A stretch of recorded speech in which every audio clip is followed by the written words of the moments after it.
So today we're going to make shredded pork tenderloin. They come like this in a bag. Some are bigger than others, but they go a really long ways and they're inexpensive for something different than chicken. Now the best way to get these out are to take a pair of scissors.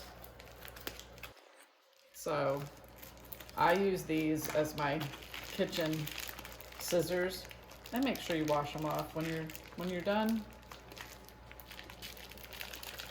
So you just pop that in there, put your tenderloin in there, and it's no big thing. You add salt, and you add some pepper, and you listen to somebody's alarm go off. And if you, I have like garlic salt. That always tastes good in there.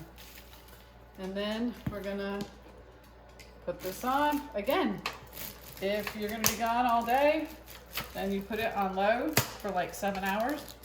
If you want it done more in like 4 to 6 hours, you put it on high. And I'll show you what it looks like when it's done. Here's what the pork looks like. And we're going to shred it just like we shred chicken.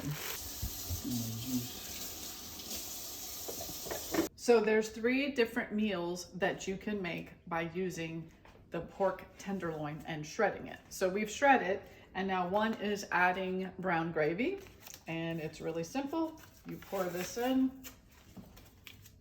The directions are on the back.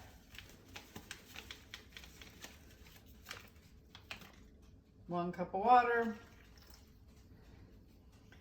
And you stir. Because it's plastic, it's a little bit harder to stir, so I use tongs, but you could use a spoon or whatever.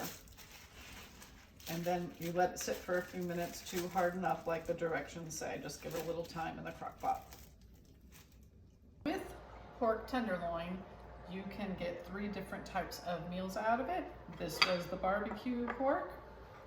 This is just hot sauce and pepperoncinis. You can put salsa in there for a more Mexican one.